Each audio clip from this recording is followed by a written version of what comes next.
Министерство на транспорта, информационните технологии и съобщенията представя Цифровизация 2013.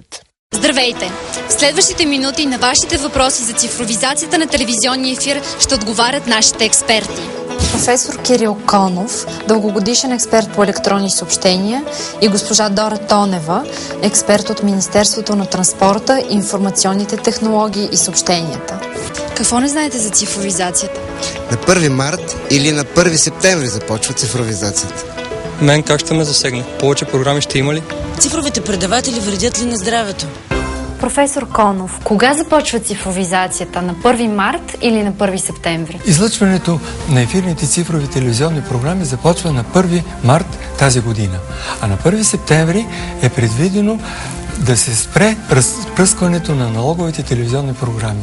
Някои от по-старите телевизионни приемници имат само антенен вход. За да може към такъв телевизионен приемник да се включи MPEG-4 декодер, е необходимо в декодера да има вграден модулатор. Изхода на модулатора е написано RF out, което означава високочастотен изход на сигнала към телевизора. Включването става с помощта на антенен кабел, RF кабел. Единият край на кабела се включва в изхода на модулатора, а другия край на кабела се свързва към антенния вход на телевизионния приемник. След като MPEG-4 декодера е включен към телевизионния приемник, е необходимо той да се настрои на канала, на който MPEG-4 декодера предава сигнала на избраната телевизионна програма. За целта с дистанционното управление избираме един канал в телевизионния приемник, който е свободен и чийто номер можем свободно да запомним. И с ръчната настройка търсим сигнала на декодера, докато на екрана се появи картината от декодера. Как ще и въпросът с по-новите телевизори? По-новите телевизори имат аудио-видео входове. Тяхното използване гарантира по-високо качество на картината и на звука. Най-често използваните входове в телевизорите и изходи на MPEG-4 декодера са SCART куплунги и Cinch или RCA куплунги. SCART куплунгът има много контакти, а RCA куплунгът е отделен за звуковите стереосигнали и за видеосигнала. SCART куплунгът е винаги на задната стена на телевизора, а RCA куплунгите могат да са на задната стена, на предната стена и даже отстрани на телевизора.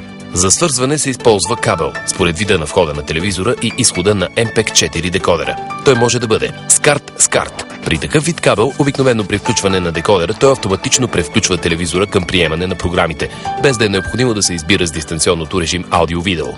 Някои MPEG-4 декодери имат два SCART изхода. Трябва да се използва този изход, на който пише TV. RCA. Включването става под цвят на жаковете и буксите.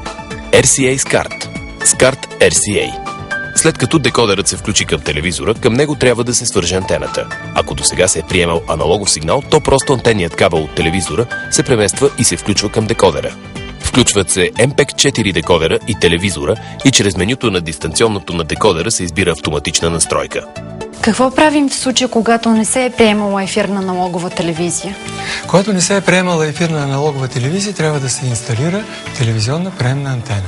Най-удобно е в такъв случай да се използва стайна антена. Стайната антена се поставя в близост до MPEG-4 декодера.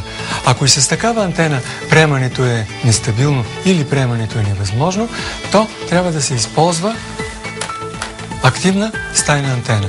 Място, на което се поставя антената, трябва да е такова, че нивото на приемания сигнал да е максимално. Освен това, приемането да не се влияе от движението на хората в стаята. Ако и с активна антена приемането е нестабилно или невъзможно, то трябва да се използва външна антена. Трябва да се знае това, че при аналоговото приемане на телевизионни програми антената беше ориентирана хоризонтално, то при приемането на цифрови телевизионни програми антената трябва да бъде ориентирана вертикално. Всичко за цифровизацията на цифровизация.bg и телефон 0700 123 44. Какво не знаете за цифровизацията? Ще си купувам нов телевизор. С него може да се приема цифрова ефирна телевизия, нали? Най-новите телевизори обикновено са с цифров тунер, с вграден MPEG-4 декодер, обозначен с DVB-T. Тези телевизори могат безпроблемно да приемат ефирна цифрова телевизия. Дали телевизора има MPEG-4 декодер с цифров тунер, може да разберете от характеристиките на продукта. Но има телевизори с плосък екран, които са по стандарта MPEG 2. В този случай се налага използването на MPEG 4 декодер. Тъй като телевизорите с плосък екран обикновено са с вход за висока разделителна способност HDMI и MPEG 4 декодера е желателно да приема и HD програми. Сега вече знаете как точно да настроите телевизора си, за да приема цифрова ефирна телевизия. Да чуем още въпроси. Ще има ли такси? Ще има ли такси? Ще има ли такси? Госпожо Тонева, както видяхте, въпросът, който вълнува най-много зрителите, е дали ще трябва да заплащат за цифрова ефирна телевизия. За програмите, които ще се гледат чрез ефирна цифрова телевизия, не се предвиждат такси. Какво да правят хората, които не могат да си позволят MPEG 4 декодер?